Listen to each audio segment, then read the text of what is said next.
Right now, I'm about to show you the most violent westerns of the 1970s. One of them was so graphic it got banned for 20 years. Let's start with the western that opens with a massacre so shocking, most people have never made it past the first scene. Jack Starrett made biker movies and exploitation films, and in 1970 he decided to make a western. Except he approached it like a grindhouse director, not a western director. The result was Cry Blood, which almost nobody saw, and the people who did will tell you it's a bad movie. But here's what Starrett did. He opened the film with white prospectors wiping out an entire Apache village to steal gold, and he filmed it like a horror movie. He showed the whole thing in explicit detail, and then he had the prospectors keep one woman alive so he could film an assault and beating scene. And then he had them kill her with a knife on camera.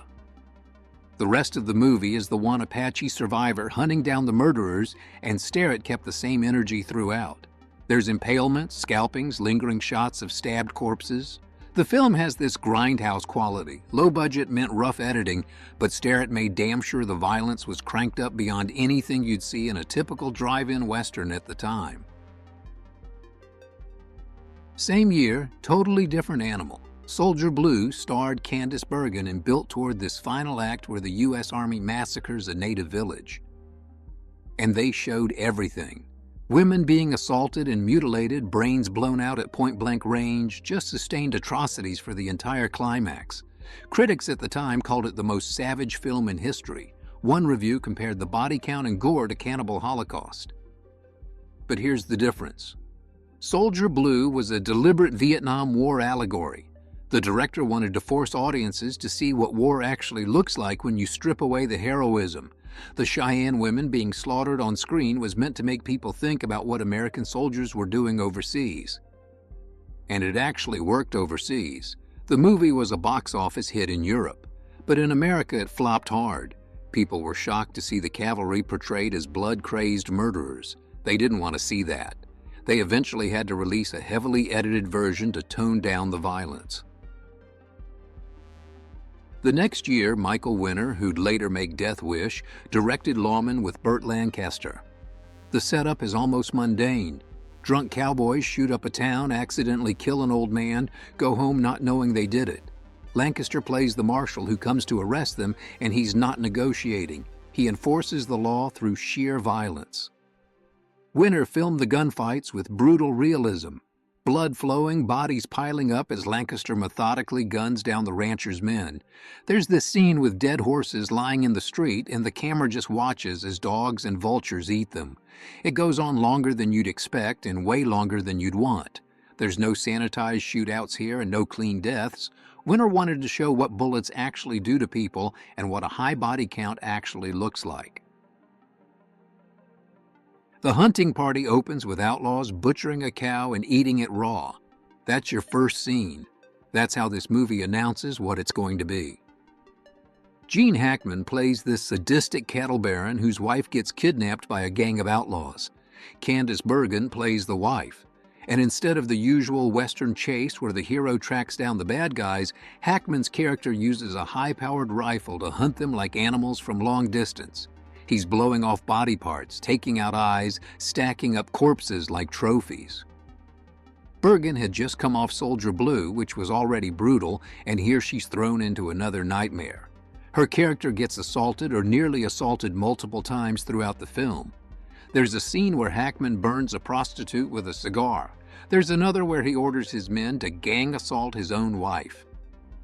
The film got absolutely destroyed by critics when it came out because of how cruel it was. Everyone in this movie is either a cutthroat, a thief, or a psychopath. There are no good guys. It was shocking in 1971, and honestly, it's still pretty rough to watch now. Richard Harris plays a pacifist sheriff. He's one of those idealistic lawmen who doesn't believe in violence, thinks there's always a better way. Then a gang of outlaws led by Rod Taylor slaughters his family. So Harris throws away everything he believed in and goes after them into Mexico. And the movie just gets uglier and uglier as it goes. The violence in The Deadly Trackers isn't quick or stylized. It's drawn out and ugly. Long beatings where you're just watching someone get pummeled. Someone impaled on farming equipment. They kill a kid on screen for no reason other than senseless cruelty. The film had this troubled production.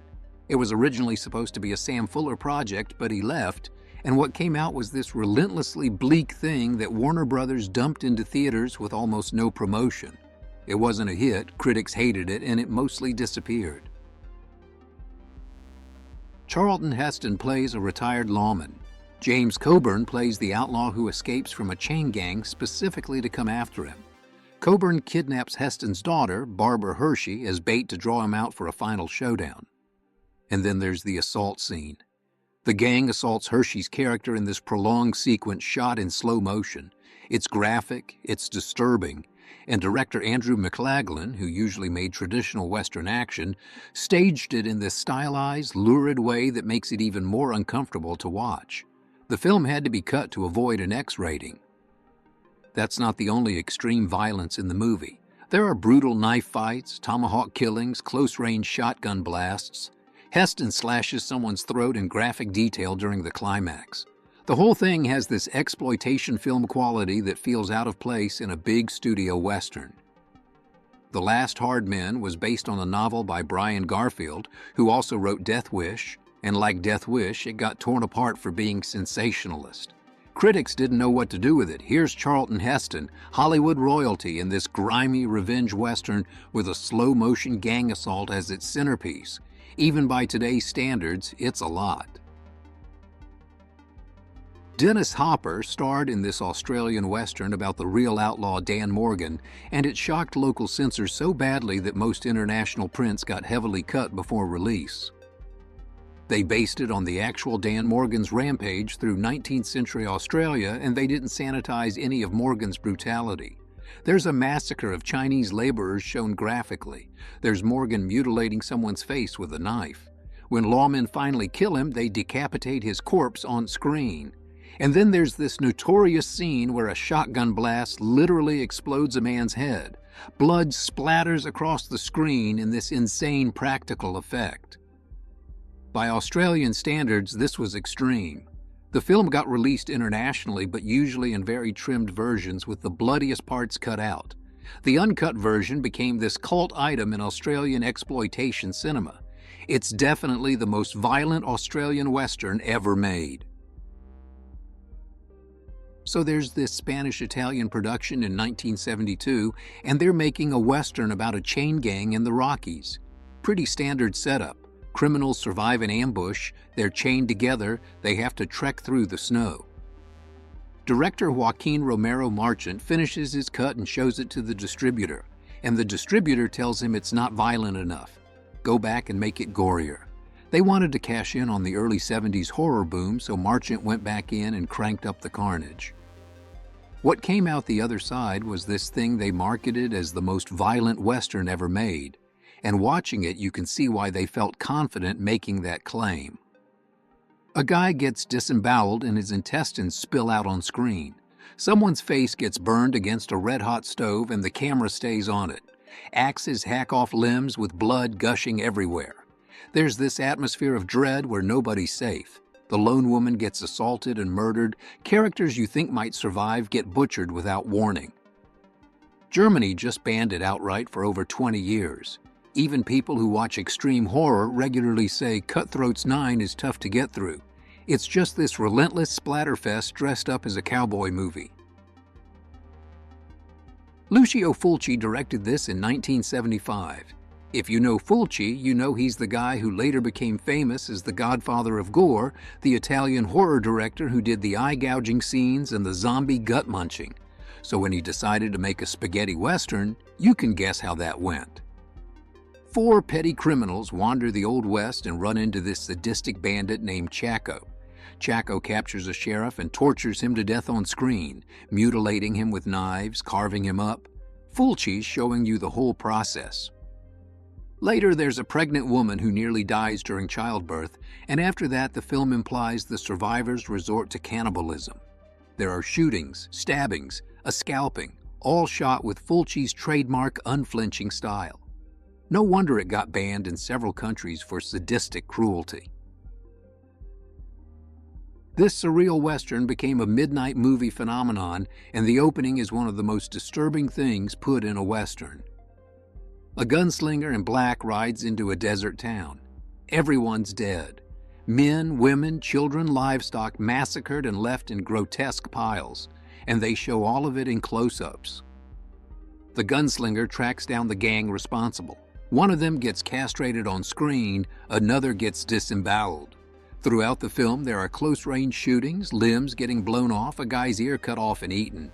They even used real animal carcasses and blood in scenes to make it more visceral. The film was unrated when it came out, but it probably would have gotten an X just for violence. And yet somehow it's also an art house film. It's full of spiritual allegory and metaphor, this whole mystical journey thing, but it's also got exploitation-level violence.